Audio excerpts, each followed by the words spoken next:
The grand ballroom of the Sheraton in Arlington, Virginia, glittered with brass buttons and polished metals. Chandeliers cast warm light over hundreds of guests gathered for the annual Military Honor Gala, a night reserved for generals, decorated officers, and their distinguished families. And somewhere near the entrance, a man in a simple gray suit held his daughter's hand, trying to remember how to breathe. Mark Dalton hadn't worn a tie in 3 years. The last time had been at his wife's funeral, and the memory still burned somewhere beneath his ribs. But tonight wasn't about him. Tonight was about a promise he'd made to a woman who wasn't here to see it kept. Lily tugged at his sleeve, her eyes wide as she took in the spectacle before them. Crystal glasses clinked. Laughter echoed off marble floors. Women in elegant gowns glided past men whose chests bore enough ribbons to tell 100 stories of sacrifice. To a 7-year-old girl from a small town in Pennsylvania, it must have looked like stepping into a movie. "Daddy, this is where Mommy worked?" Mark's throat tightened. "Not exactly, sweetheart. But this is where people like Mommy get remembered. She would have wanted you to see it." He squeezed her small hand and stepped forward, only to find his path blocked by a security guard whose expression suggested Mark had already committed some unforgivable offense simply by existing. The guard was tall, broad-shouldered, with a shaved head that reflected the chandelier light like a warning beacon. His name tag read Patterson, and his eyes performed a surgical scan of Mark's appearance. From the slightly worn shoes to the department store suit to the absence of any visible military insignia. "Sir." The word came out like an accusation. "This is a private event. Invitation only." Mark reached into his jacket pocket and produced his phone, pulling up the email confirmation he'd received 3 weeks ago. "I have an invitation. Right here. Mark Dalton, plus 1 guest." Patterson barely glanced at the screen before shaking his head. "I'm going to need to see physical documentation. A printed invitation or official correspondence on letterhead. I wasn't sent anything physical. Just the email. Then I can't verify your identity, sir. This gala hosts some of the highest-ranking military officials in the country. We don't take chances with security." Lily pressed closer to Mark's leg, her earlier excitement dissolving into uncertainty. She could sense the shift in atmosphere, the way other guests were beginning to notice the commotion at the entrance. A woman in pearls paused mid-conversation to stare. A colonel with silver hair raised an eyebrow before deliberately turning away. "Look," Mark said, keeping his voice level. "I understand you're doing your job, but I'm on the list. If you could just check with your supervisor, or call the event coordinator." "The coordinator is occupied with actual guests, sir." Patterson's emphasis on the word actual landed like a slap. "I'm going to have to ask you to step aside." A second guard appeared, younger but equally skeptical.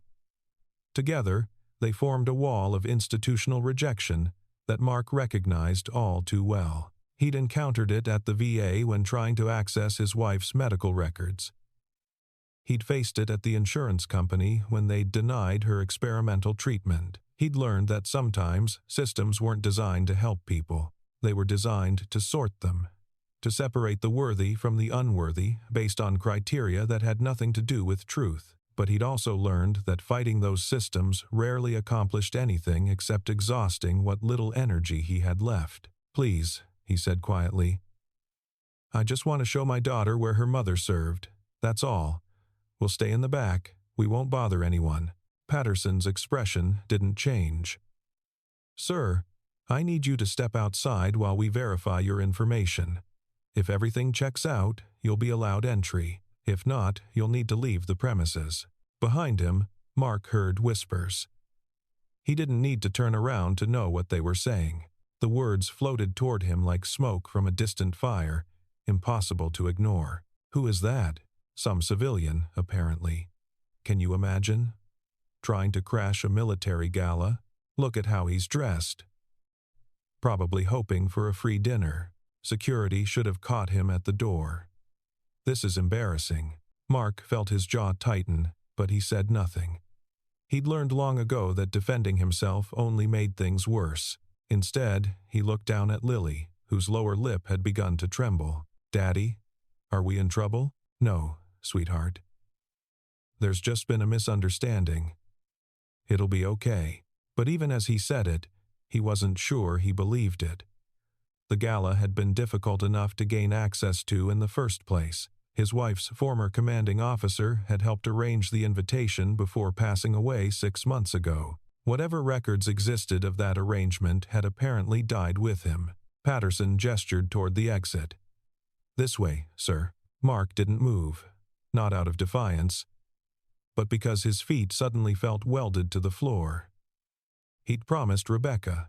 He'd promised her that when Lily was old enough, he'd bring her here, to this annual gathering of the people Rebecca had served alongside. He'd show Lily the world her mother had been part of, the community that had shaped her, the values she'd fought to protect. And now, 3 years after Rebecca's death, he was being escorted out like a trespasser. The younger guard reached for Mark's arm, and Lily flinched. The small movement sent a spike of protective fury through Mark's chest, but he forced it down. Causing a scene would only frighten her more. It would only prove the whispers right. So he took a breath, placed his hand on Lily's shoulder, and prepared to walk away from the promise he'd traveled 400 miles to keep. That's when he noticed her. A young woman in a dark blue dress uniform stood near the entrance to the main hall. She was perhaps 18 or 19, with auburn hair pulled back in a regulation bun and the silver insignia of a military academy cadet on her collar. She'd been watching the entire exchange, and her expression was strange, a mixture of confusion and recognition that didn't quite make sense. Their eyes met for just a moment. Mark didn't know her. He was certain of it. And yet, something in her gaze suggested she knew him, or at least knew something about him that he'd tried very hard to forget. The younger guard's hand closed around Mark's elbow. The woman in the dress uniform took a step forward, and the whispers around them grew louder. Patterson's grip on the situation tightened along with his grip on Mark's other arm. "Sir, you need to come with us now. You're causing a disruption." "I'm not resisting," Mark said calmly. "I'm cooperating. But please, don't frighten my daughter." Lily had begun to cry, soft, hiccuping sobs that she tried desperately to muffle against Mark's leg. She didn't understand what was happening, only that her father was being treated like a criminal, and she was powerless to stop it. "Daddy, I want to go home," she whispered. "Please, can we just go home?" The words cut through Mark like shrapnel. He'd dragged her across state lines for this. He'd saved for months to afford the hotel room, the gas, the new dress she was wearing under her coat. He'd told her stories about her mother the entire drive, preparing her for a night that was supposed to feel like a homecoming. Instead, she was watching strangers pull her father toward the exit, while wealthy guests looked on with a mixture of pity and disgust. Patterson spoke into his radio. "We have a situation at the main entrance, possible gate crasher. Requesting backup." "I'm not a gate crasher," Mark said, his patience finally cracking at the edges. "I was invited.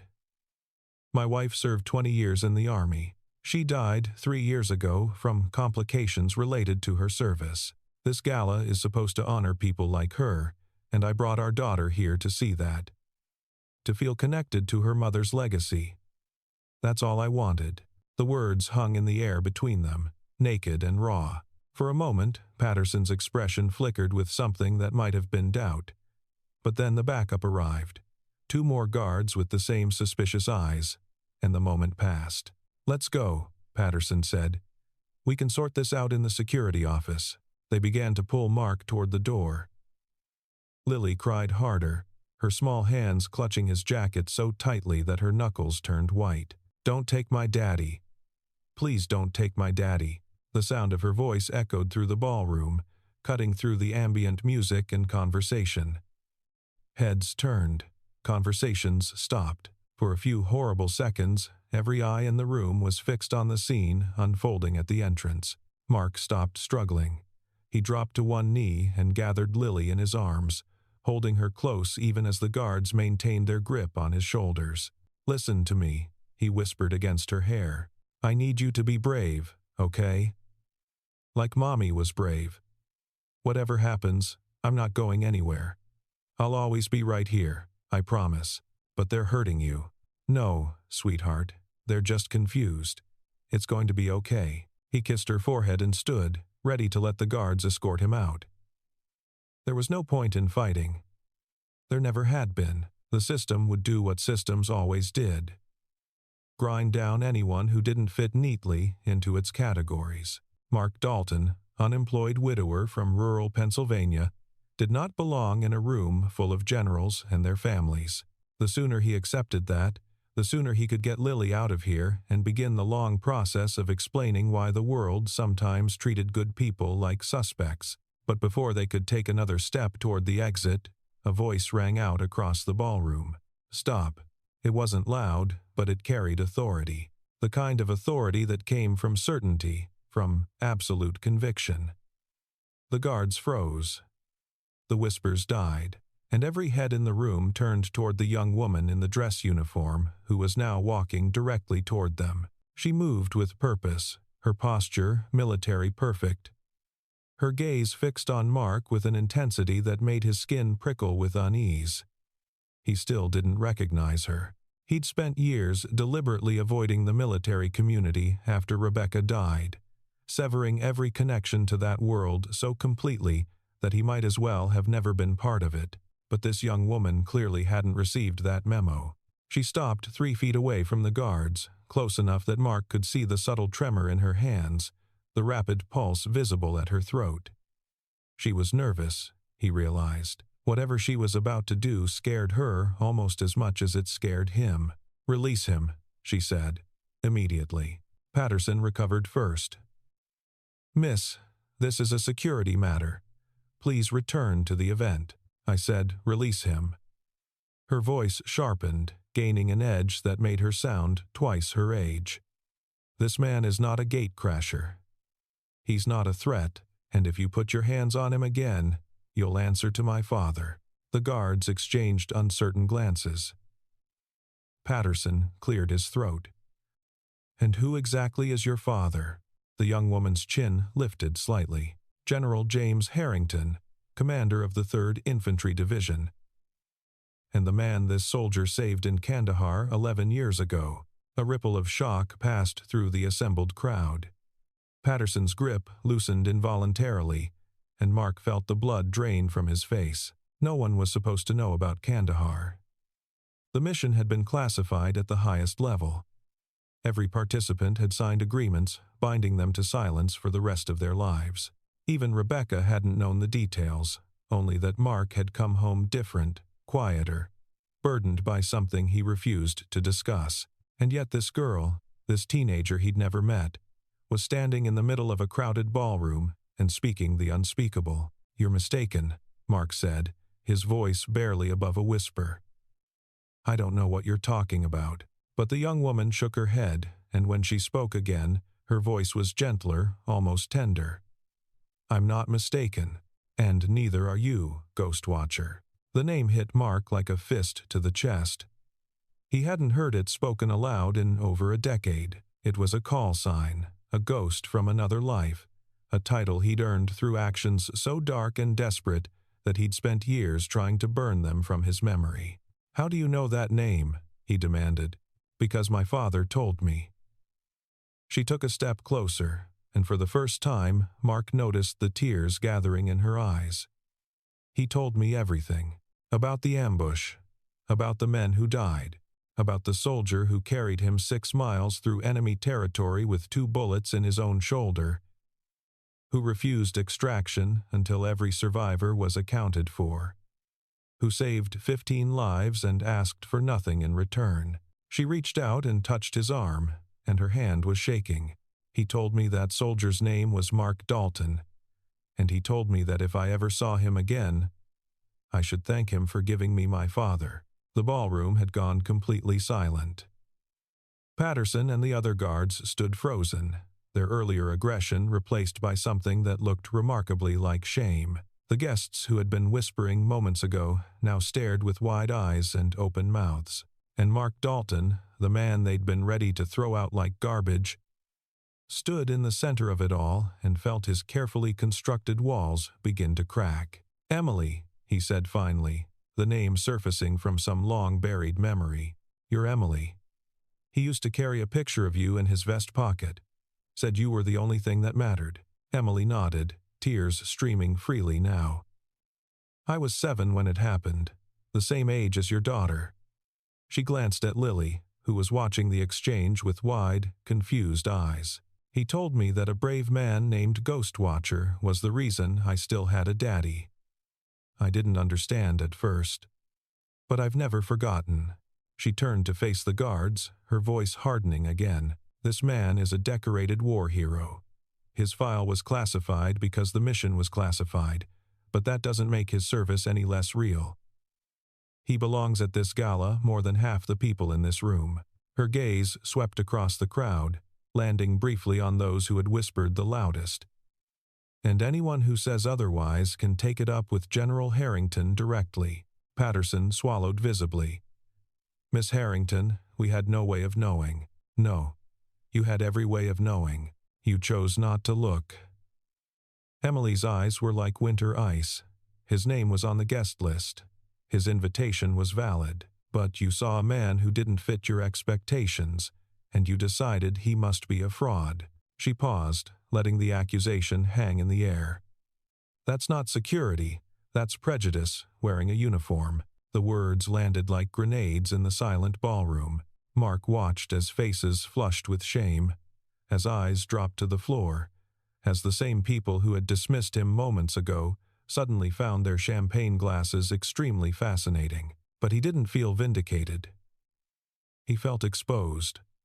Raw. Like someone had torn off a bandage he'd spent years applying, revealing wounds that had never properly healed. "I appreciate what you're doing," he said quietly, placing a hand on Emily's shoulder. "But I didn't come here for recognition. I came for my daughter. That's all." Emily's expression softened. "I know. My father told me that too. He said you refused every medal, every commendation, every opportunity for advancement. You just wanted to go home to your wife." She paused. "He also told me about Rebecca, about her service, about what happened." Her voice dropped to barely a whisper. "I'm so sorry, Mark. For everything." For a long moment, no one spoke. Then Lily tugged at Mark's hand, her tear-stained face full of questions he wasn't ready to answer. "Daddy, what's she talking about? What's a ghost watcher?" Mark knelt down to meet his daughter's eyes. The same green eyes Rebecca had passed on to her, and felt his heart break in a dozen different places. "It's a name from a long time ago, sweetheart. From before you were born.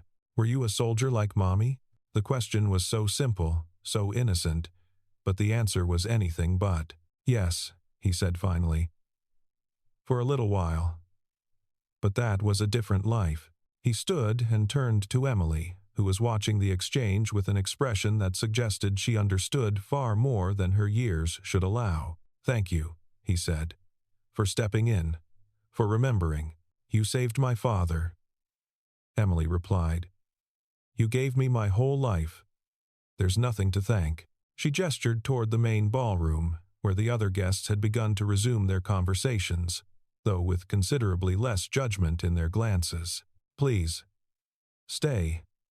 The gala hasn't even started yet, and I know for a fact that you're supposed to be here." She paused. "My father would want you to stay. He's been trying to find you for years." Mark hesitated. The last thing he wanted was to become the center of attention, to have his past paraded before a room full of strangers. But then he looked down at Lily, whose eyes were still wide with wonder despite everything that had happened, and he remembered why he'd come. Not for himself. Never for himself. For Rebecca. For the promise he'd made as she lay dying in that hospital bed, her hand growing cold in his. "Okay," he said quietly. "We'll stay." Patterson stepped forward, his entire demeanor transformed. "Mr. Dalton, I owe you an apology. A sincere one. I should have listened. I should have verified. Instead, he stopped, seemingly unable to finish the sentence. You did your job. Mark said. Or what you thought was your job. Let's leave it at that. But even as he offered the words, he couldn't quite make them feel true.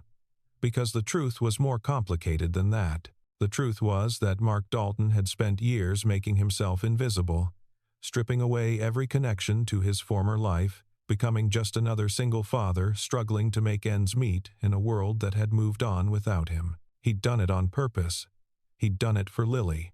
And now, standing in this glittering ballroom, surrounded by people who suddenly wanted to know his story, he realized that invisibility had been both his prison and his protection.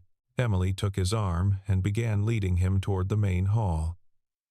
Behind them, Lily clutched his free hand, still processing everything she'd witnessed, and ahead of them, the ballroom stretched out like a battlefield Mark had never expected to revisit. As they walked, guests began to approach. Some offered handshakes and formal greetings, others simply nodded with respect. A few veterans his own age clasped his shoulder and murmured things like, "Welcome back, brother, and about time they recognized you." Mark accepted their words with quiet grace, but inside, he was drowning. Every greeting reminded him of the men he'd failed to save. Every mention of heroism felt like a knife twisting in a wound that had never stopped bleeding. He hadn't come here to be celebrated. He'd come here to show Lily where her mother had stood, to connect his daughter to a legacy she deserved to understand. But the universe, it seemed, had other plans. They stopped near a small alcove overlooking the ballroom. Emily excused herself briefly to speak with an officer, leaving Mark and Lily alone for the first time since the confrontation. "Daddy?" "Yes, sweetheart." Lily's brow was furrowed with concentration, the way it always was when she was trying to understand something beyond her years. "That lady said you saved her daddy." Like a superhero, Mark knelt down, his knees protesting the motion. "Not like a superhero, I was just a soldier. We were in a dangerous place, and bad things happened, and I did what I could to help. That's all. But she said you got hurt. She said there were bullets. I did get hurt, a long time ago. But I got better." Lily was quiet for a moment. Then she asked the question Mark had been dreading since before she was born. "Is that why you're so sad sometimes?" The words were a child's words, innocent and devastating in their honesty. Because Lily was right. Mark was sad sometimes. More than sometimes. He carried a darkness inside him that no amount of time or therapy had been able to fully dispel, and until now he'd convinced himself that Lily was too young to notice. "I'm not sad," he said, the lie tasting bitter on his tongue. "Yes, you are." Lily reached up and touched his face with her small hand. "When you think I'm asleep, when you look at Mommy's pictures, I can tell." Mark closed his eyes and felt something fracture in his chest.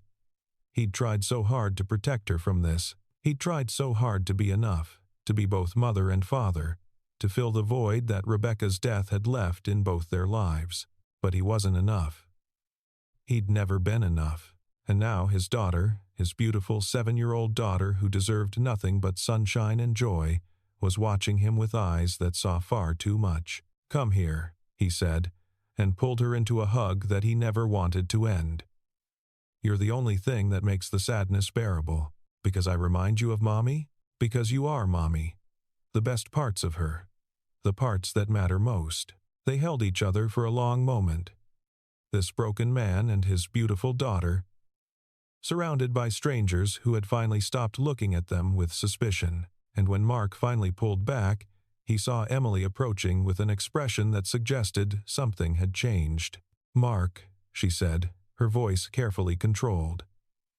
"There's someone here who wants to speak with you. Someone I think you need to see." Before Mark could respond, a commotion at the far end of the ballroom drew everyone's attention. The crowd parted like water before a ship, creating a path for a figure moving slowly but deliberately toward them. He walked with a cane, his gait uneven but determined. His dress uniform bore more decorations than Mark could count, and his silver hair was cropped short in the military style he'd maintained for 40 years. But it was his eyes that Mark recognized first. sharp, fierce, burning with an intensity that time and injury had failed to diminish. General James Harrington. The man Mark had carried through 6 miles of hostile territory. The man who had named him Ghost Watcher. The man who had spent the last decade searching for a soldier who had vanished like smoke. Mark Dalton, the general said, his voice carrying across the suddenly silent ballroom. You stubborn, impossible, infuriating son of a gun. I've been looking for you for 11 years. Mark straightened involuntarily, old instincts taking over despite everything. General Harrington, sir. I didn't expect me to be alive? Harrington's lips quirked into something that might have been a smile. Didn't expect me to remember? He stopped a few feet away, close enough for Mark to see the network of scars that mapped the left side of his face. Son, I remember every second of that night. Every step you took, every time you told me to hold on, that we were almost there, that my daughter was waiting for me. He reached out and clasped Mark's shoulder, his grip surprisingly strong. I remember you refusing morphine because you said you needed to stay sharp. I remember you tying your own tourniquet with your teeth because both your arms were occupied carrying my sorry carcass. And I remember waking up in a field hospital and asking where you were, only to be told that Sergeant Dalton had discharged himself against medical advice and disappeared. The words fell like stones into a still pond, creating ripples that Mark had spent years trying to escape. I had to go, Mark said quietly. Rebecca was pregnant. She was having complications. I needed to be there. I know, Harrington's voice softened. I found out later about the emergency leave, about Lily's early birth, about everything you sacrificed to be with your family. He paused. About Rebecca's passing. I'm sorry, Mark, more sorry than you can know. For a moment, neither man spoke. Around them, the ballroom remained frozen. Hundreds of guests bearing witness to a reunion 11 years in the making. Then Harrington turned to face the crowd, his bearing shifting into something Mark recognized immediately. The command, presence, the voice that had led thousands of soldiers into battle and brought most of them home again. I want everyone here to listen carefully, the general said, because what I'm about to say matters more than any speech I've given in 40 years of service. He gestured toward Mark, who stood frozen beside him. This man is the reason I'm standing here today. This man is the reason my daughter has a father.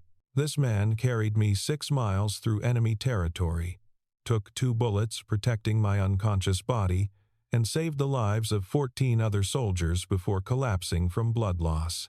A murmur rippled through the crowd. He was offered the Medal of Honor. He refused. He was offered promotion to officer rank. He refused.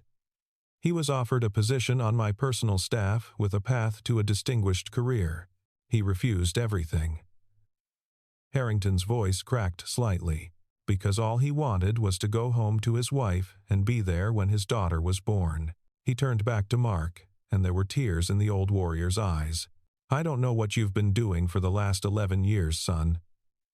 Not because of what you did in Kandahar, but because of who you are. Because you chose love over glory, family over fame, silence over celebration. He reached into his pocket and withdrew something small and metallic, something that caught the chandelier light and sparkled like a captured star. Rebecca knew. She knew everything, even though you never told her. She reached out to me a few months before she passed, asked me to keep this safe, asked me to give it to Lily when she was old enough to understand. He pressed the object into Mark's trembling hand. It was a military dog tag, but not an ordinary one. On one side, Rebecca's name and service number were engraved in precise military lettering. On the other, a message in smaller script, for my Lily. Your daddy is the bravest man I've ever known. Never let anyone tell you otherwise. Love. Mommy. Mark stared at the tag, his vision blurring with tears he'd refused to shed for 3 years. Rebecca had known. All along, she'd known everything he'd tried to hide from her, and instead of being angry, instead of demanding explanations, She'd quietly honored his choice to remain silent while ensuring their daughter would someday learn the truth. "I don't understand," he whispered. "How did she—" "She found me," Harrington said gently. "Tracked me down through unofficial channels, said she'd noticed your nightmares, your scars, the way you flinched at certain sounds. She wanted to know what had happened to her husband, and when I told her, do you know what she said?" Mark shook his head, unable to speak. She said, "That sounds exactly like the man I married. The man who would burn himself to ash to keep someone else warm. And then she asked me to make this tag, to hold it until the right moment, to make sure Lily knew who her father really was." The general placed his hand on Mark's shoulder again, anchoring him to reality. "She didn't want you to carry this burden alone, son. She wanted Lily to share it with you, to be proud of it, to understand that her father's silence wasn't shame, it was sacrifice." Mark looked down at his daughter, who was staring up at him with an expression of pure awe. She didn't understand everything. She couldn't possibly understand everything, but she understood enough. "Daddy," she whispered, "you're a hero." And for the first time in 11 years, Mark Dalton didn't try to deny it. He knelt down and placed the dog tag around Lily's neck, the metal cool against her small chest. "This is from Mommy," he said, his voice steady despite the tears streaming down his face. "She wanted you to have it. She wanted you to know how much she loved both of us." Lily touched the tag with trembling fingers, reading the inscription without understanding all the words. But she understood the important ones. "Daddy, bravest. Love." "I miss her," she said simply. "I miss her too, sweetheart. Every single day." He stood and faced General Harrington, extending his hand. "Thank you, sir, for keeping this safe, for everything." Harrington ignored the hand and pulled Mark into a crushing hug, the kind of embrace that soldiers share when words aren't enough. When he finally pulled back, his eyes were bright with unshed tears. "Welcome home, Ghost Watcher. It's about damn time." Around them, the ballroom erupted into applause. Not the polite, perfunctory clapping that had greeted earlier speeches, but genuine, thunderous appreciation. Officers, young and old, stepped forward to shake Mark's hand. Their wives approached to embrace Lily and tell her how proud she should be.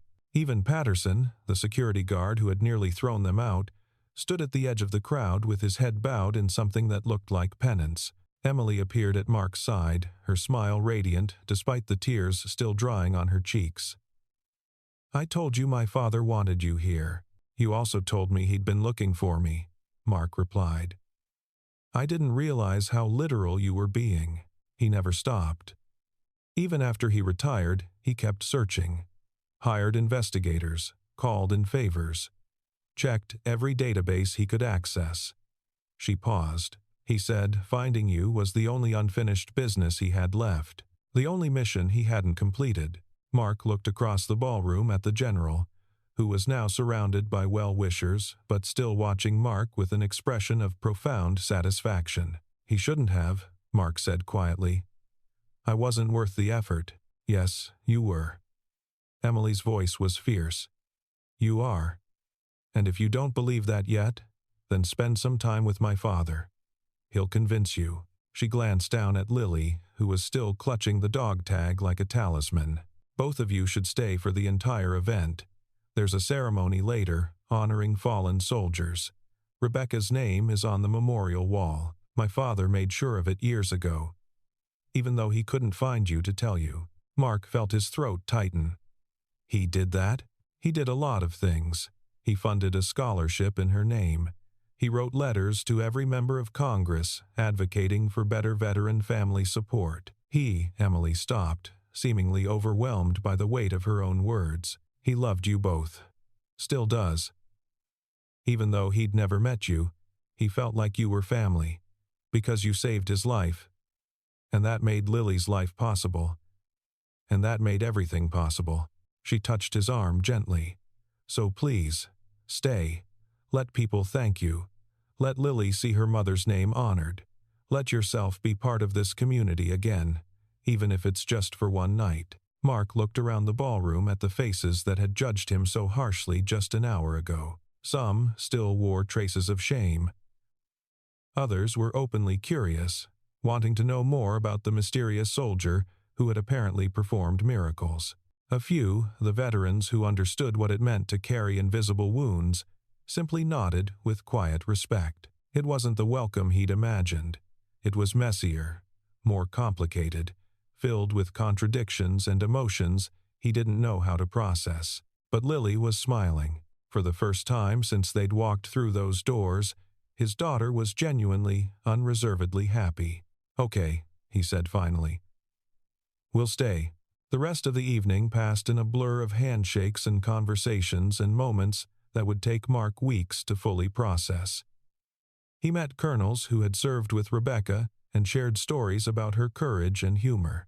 He spoke with young cadets who wanted to know what it took to become a soldier worth remembering. He held Lily's hand as they stood before the memorial wall and traced her mother's name with their fingers, the letters carved in stone but somehow still alive with meaning.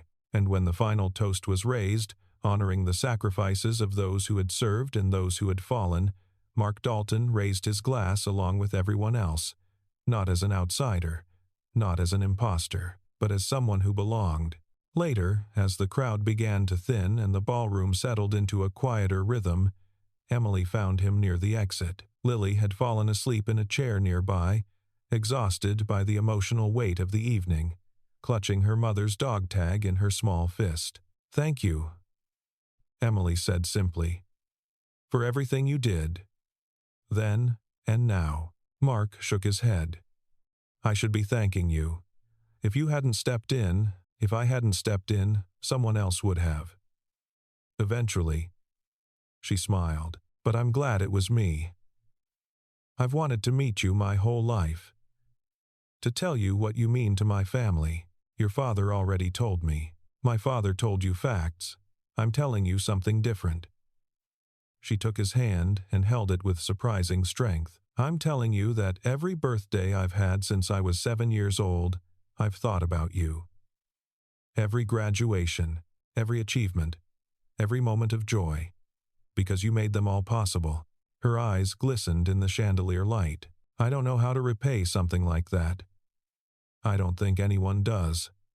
But I wanted you to know that your sacrifice wasn't wasted, that the lives you saved went on to do good things, that my father has spent every day since Kandahar trying to be worthy of the chance you gave him." Mark was silent for a long moment. Then he reached out and pulled Emily into a hug, brief but fierce. "He was always worthy," he said. "From the moment I met him. That's why I couldn't let him die." When they separated, Emily was crying again, but they were different tears now. Tears of release rather than grief. "Will you stay in touch?" she asked. "My father would love to see you again, properly this time, without the chaos and the crowds." Mark glanced at Lily, still sleeping peacefully in her chair. "I think I'd like that." "Good." Emily wiped her eyes and straightened her uniform. She walked away to rejoin her father, leaving Mark alone with his thoughts and his sleeping daughter and the weight of a past he could no longer escape. But for the first time in 11 years, the weight didn't feel like a burden. It felt like an anchor. He crossed the room and gently lifted Lily into his arms. She stirred slightly, murmuring something unintelligible, then settled against his chest with a contented sigh. The dog tag pressed between them, warm from her body heat, a bridge between past and present. "Time to go home, sweetheart," Mark whispered. But even as he said it, he realized that home meant something different now. It wasn't just the small apartment in Pennsylvania where they'd been surviving rather than living. It wasn't just the absence of Rebecca, the empty chair at dinner, the silence where her laughter used to be. Home was wherever Lily was. Home was wherever the truth lived. And tonight, for the first time since Rebecca's death, Mark had allowed the truth to breathe. He walked toward the exit, past the guards who now stood at attention as he passed. Past the guests, who nodded with respect instead of suspicion, past the chandeliers that cast golden light on a ballroom that had witnessed something unexpected and profound. At the door, he paused and looked back one final time.